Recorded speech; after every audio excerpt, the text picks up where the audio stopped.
It's Monday. Not sure how you did it, but you actually survived an entire 2 days without hearing from Tom. Good job to you. And once again, good luck.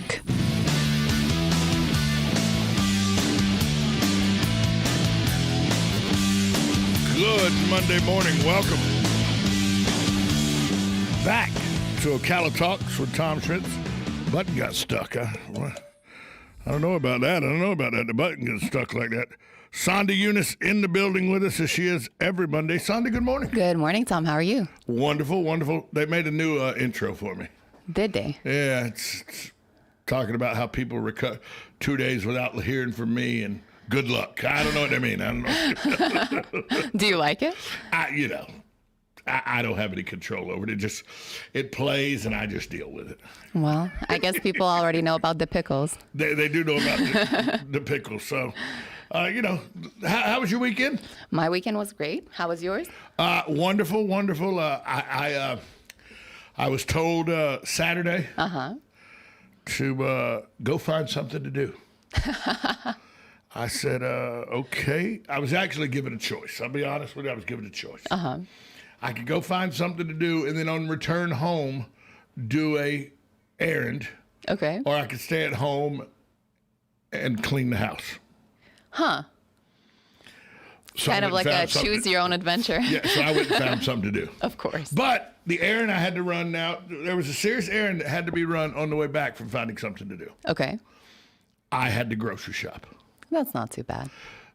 Do you like grocery shopping? Better than cleaning. Me too. There we go. So I had to go do the grocery shopping. But I guess that's all part of being domesticated now, right? Is that what it is? It is. Yeah. So how's engaged life treating you other than that? It's just as good as it was before I was engaged. It was fantastic before I was engaged. So no changes? Not really, except for people are wondering what Susan was thinking. I bet. No, I'm just kidding. Man, I know. We were leaving church yesterday. Man, did I know, turned around and said, I know that voice anywhere. He said, I guess congratulations in order. I go, thank you. And he looked at Susan. We're in the church parking lot. He looked at Susan and goes, I don't know what you were thinking. Well. But yeah, good weekend. Got a lot. It was beautiful this weekend. Yes, it was. And we went and took in something. I don't know if you've ever done this, but Susan and I yesterday after church, we didn't go home or anything. We drove to the little town just south of Gainesville. Okay. My Canopy. You ever been to My Canopy? I haven't. You never been to Micanopy ever? No. Really?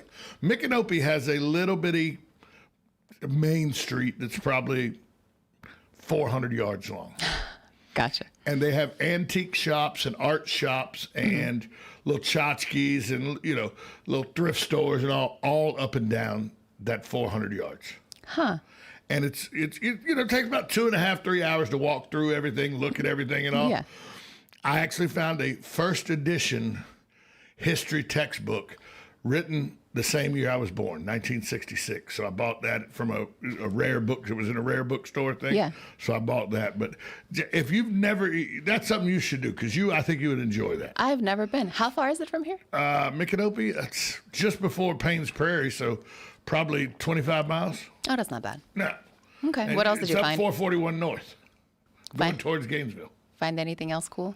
Yeah, there was a lot of artwork and a lot of cool things and everything. But the issue there is when I go out looking for stuff like that, I go try to find stuff that I can find at a bargain that I can then resell and make money off of. Yeah. And these places all had their stuff really at retail price. Gotcha. Because they had bought it at a bargain and were trying to resell it at it. So, but it's a good. If you like stuff like that where you go just.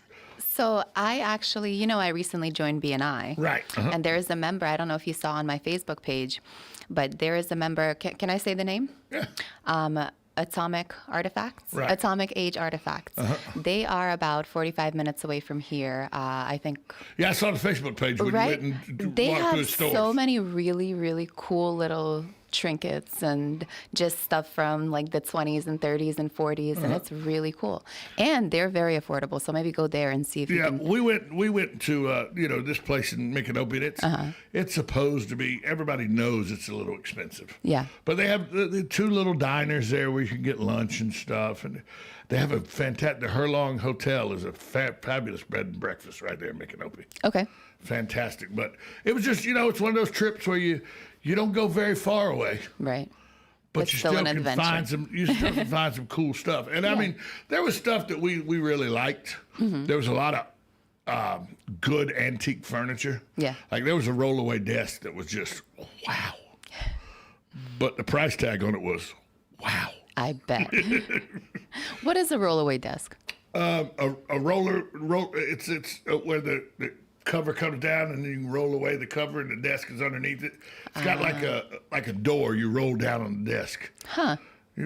I've never seen one of those. You would know what a rollaway desk looks like. You just don't know that that's what it's called. Okay. I'll show you in the break a picture of it. You'll be like, oh, yeah, I know what that desk is. Yeah. Okay. You'll know. But so it was very nice. And there was a lot of hope chest and stuff like that there. And the books, just didn't have time to go through all the books. It was call back 622-9622 if you want to be part of the show. Sorry I missed your call there. Give us a call back. But yeah, it was a really neat time. And it's amazing how many little getaways we have like that within less than an hour's drive of Ocala. Right. Yeah. Have you ever taken time when you were here in your adult life to just take one of those little 45-minute rides somewhere and go find something unique? I mean, because you did it with B&I, of course. You did a 101 with B&I. I guess when I'm forced to. Because honestly, I don't really have too much time to go on little trips.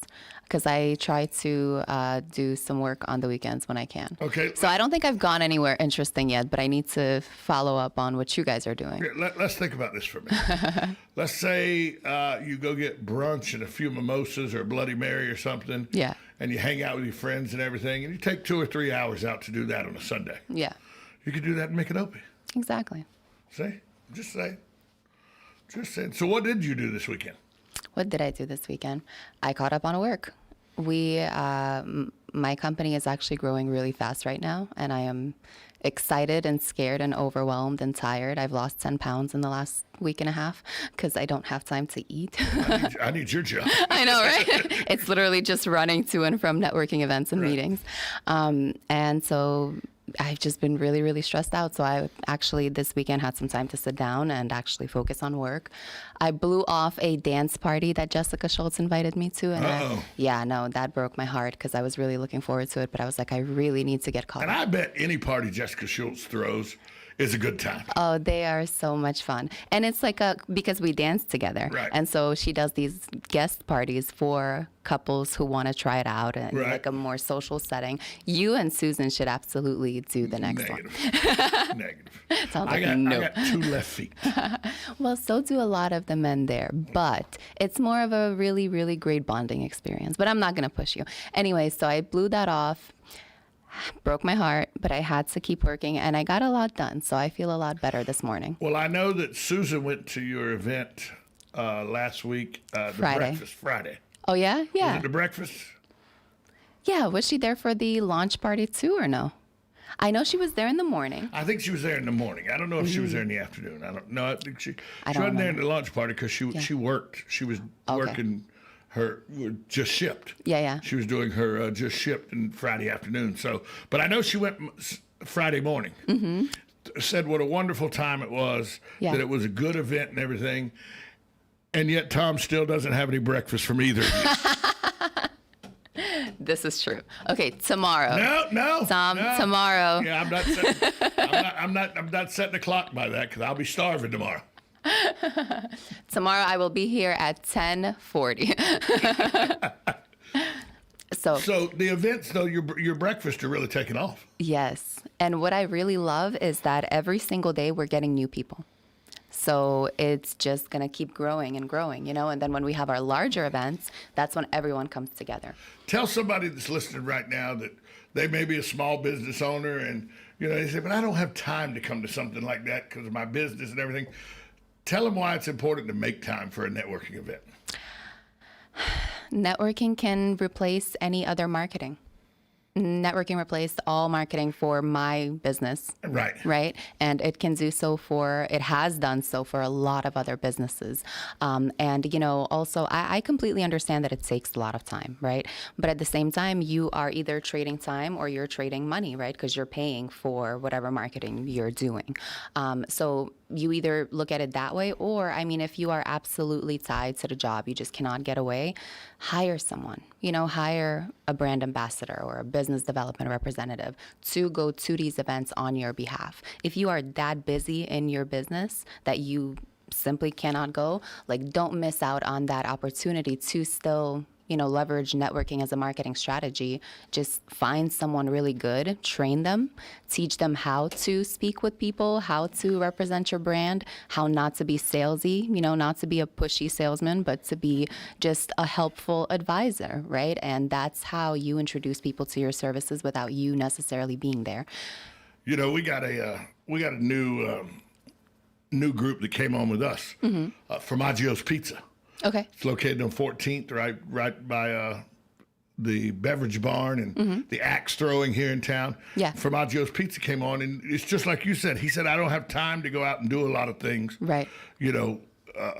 Food, marketing-wise and everything, but I need some help. And so he likes my show. His wife listens to my show. So we entered an agreement where Formaggio's Pizza, it comes on, they get a spot and everything, and we talk about how good the pizza is, because the pizza rocks, by the way. Yeah.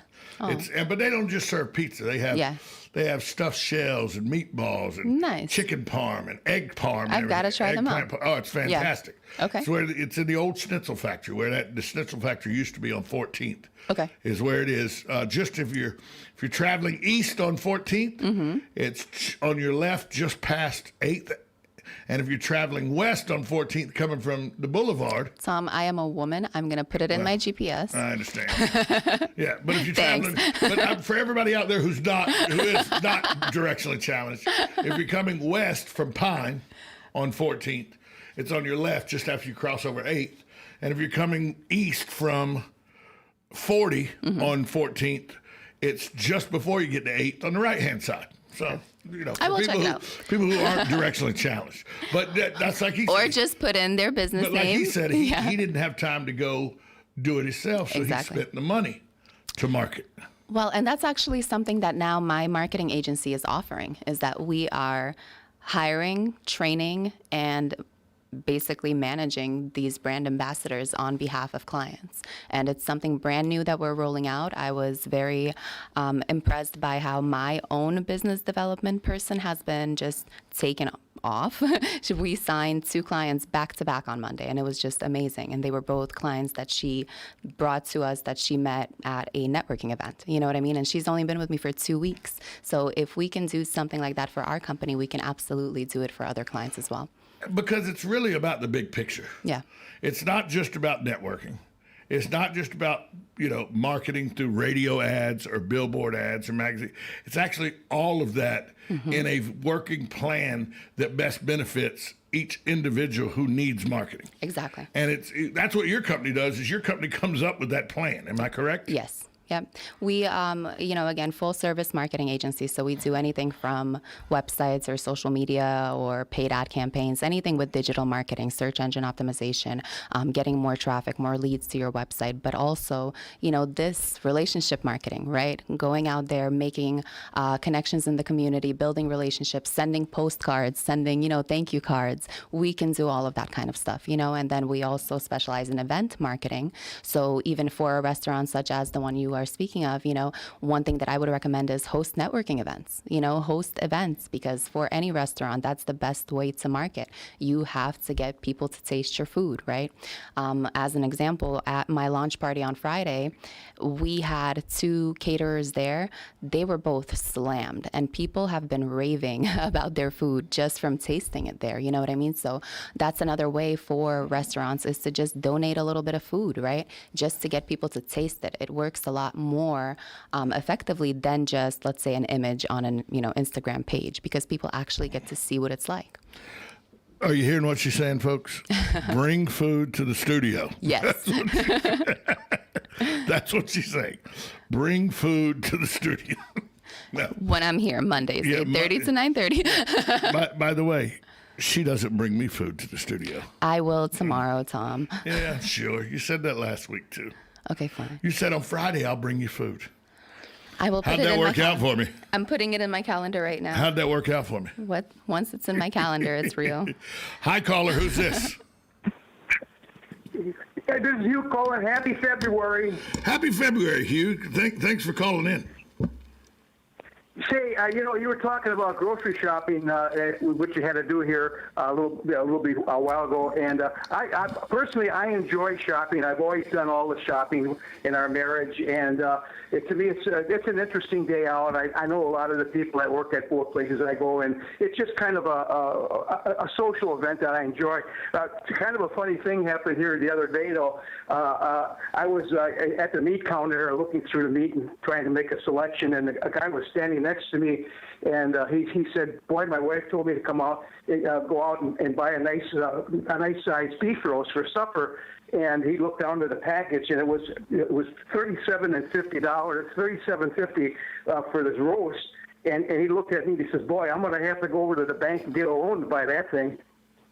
Well, you can buy some pretty expensive stuff like that, especially, and if you take a mortgage out, you can probably get a pretty good size one. Right. I really, when I go shopping, and $100 don't go very far. And I always, in the store, you see a guy and his wife, and they got 2 or 3 kids or whatever, and you just, and you probably know the guy's, not making a lot of money and stuff. And boy, it's got to be rough on a lot of people with the price of food right now, especially meats and stuff. It's just, it's gone through the roof as far as I'm concerned. And I don't know where we're going, but it certainly has to be a challenge for a lot of families. It does, Hugh. Hey, thanks for the call this morning, by the way.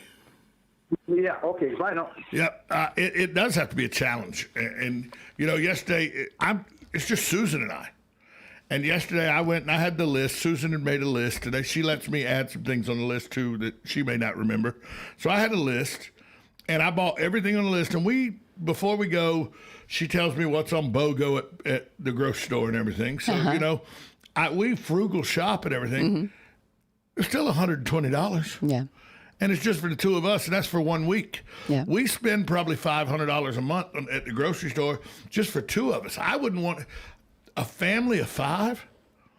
Man, it's a lot of food. I mean, I bet they spend $1,000 a month on food. And that's not more. If not more. Yeah. And so Hugh's right. It's got to be a struggle out there. And that's why so many of our food pantries are seeing people who they've never seen before, especially with the pandemic and people being out of work and everything. The food pantries are seeing people they've never seen before come in now that are in need. Yeah, it's really, really a strain right now. And people go, yeah, but we're back to work. No, we're not back to work like we should be. I know that there's a lot of restaurants that even though restaurants are back open full, people aren't coming back full because they're still worried about COVID. Exactly. I host trivia every Tuesday night at Crazy Cucumber. Mm-hmm. And on Tuesday nights at Crazy Cucumber, when I hosted trivia before COVID, it was nothing for there to be 80 to 100 people in there playing trivia. Yeah. Now there's 40 people playing trivia. Right. And one of my teams that was 20, but on any Tuesday night, they could have between 16 and 25 people. Mm-hmm. And they would come to play trivia. Yeah. They hadn't been back since March. Wow. Because 80% of the team's over the age of 65. That's right. And so they're in that danger zone, so they're not coming out. Right. So that's, that's still a very real problem for bartenders and servers and cooks and all. Absolutely. Is that capacity is not generated. Even though you're back open full, technically you're back open full. The demand is not there because people are staying home still. Yeah. Because people are still worried about this pandemic. And so, you think people are back to work and they're working full time. They're not, because people aren't doing the recreational activities they did before because they're still worried about this pandemic. Exactly. Yep. So I don't know what the answer is. Did you know that, I mean, there have been workers like nurses and physicians and other healthcare workers that have been staying at hotels since February, March. Yeah, they can't go home. Yeah. Haven't been home to their family. Right. So it's like, yeah, it seems like we're back to normal, but there are things that are still completely not normal. Yeah, I have a friend of mine who his fiance, who is a nurse, she works in the COVID ward in Gainesville. Yeah. He lives in Gainesville, he's a bartender in Gainesville. They literally FaceTime each other, and that's all they do because she's on the COVID ward, so she's constantly exposed. Right. They FaceTime. They have not been together in almost 13 months. That's insane. Live in the same city. Yeah. She's in a hotel.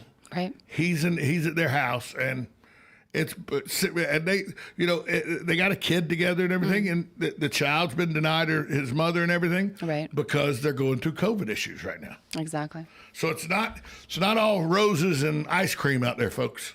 Right.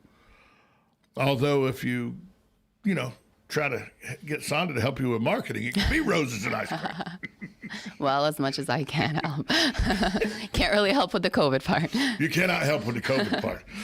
Have because you work you work part-time with your family's medical practice in the medical field. Yes. So you've been vaccinated because of where you work and everything. Did you have any adverse effects or anything, or did you eat? Was it just a sore arm, or tell us a little bit about just that. a sore arm. For about 2 days, it was kind of hard to lift my arm. It was right here, but that's it. And have you gotten your second one yet? I'm about to. You're about to get your second one. I'm about to, and this week actually. So we'll Right. see how it goes. My mom got the vaccine, and she got sick both times. So the first time she got sick for about a day, where my dad had COVID at the time, so Right. we thought that she had got it from him. But then she got better exactly 1 day later. And then the second time that she got it, she also got sick, and it was pretty much just like a super accelerated sickness happening, right? Like she felt it go through her Right. in a day and a half, and then she already started feeling better, like recovering the next day. But she still felt, she was like, I feel like I got hit by a truck, Right. So Yeah, I'm not trying to make light of the fact that COVID is serious. It's very serious. But it's much more serious for certain age groups and certain groups of people than it is for other groups of people. Well, yes, but also, we were always told that the older population is much more at risk. And yes, they're at risk for actually having serious results, right. consequences. But they everybody could die, can get right? sick. Everyone can get sick because we do COVID testing at our practices. Right. And I will tell you that the last month, which December so far that I've reported, we have had the highest numbers of tests and of positives. You know what I mean? So, right. And we're pediatrics, so these are kids. And they're Right. getting it. You know what I mean? And nobody said kids can't get it. Yeah. But they recover from it Absolutely. extremely easier than somebody Of course. 65 years older, or somebody with a immune system issue, or somebody Exactly. with a pre-existing condition. Like, I should probably be more vigilant about not interacting with people than I am, because I have asthma. Yeah. And asthma is already a respiratory disease. Exactly. And then get COVID on top of asthma, that probably is not a good mix. One of our managers at our practices, actually, she got COVID and she had asthma, and she was out of the ones that got sick because there were multiple. One of the worst ones. She was at the hospital for weeks. She couldn't breathe. She had to be on oxygen. So absolutely, asthma is a big thing. I mean, but I'm lucky that I was already vigilant about washing my hands and everything. Yeah. Because I played professional poker for so long. Yeah. I've seen too many people go in the bathroom and come right out of the bathroom without washing their hands. So I was already grossed out. So Right. I always carried sanitizer with me in the poker rooms and would wash my hands. Good. Just so. You already had the habits. And I already knew not to touch my face at all because it was gross, the cards and the chips I was Right. touching. So Are you kind of a germaphobe now? after playing professional poker for a while, it'll make you a germaphobe. Yeah. I mean, I use a paper towel to open public bathroom Right. doors and everything. Okay. Because, I mean, I'll still shake a hand, Yeah. but then I wash my hands. Right. So we'll be right back after this timeout. You're listening to 1370 AM, 96.3 FM. It is The Villages, on top of the world, Gainesville and Ocala, WOCA, The Source.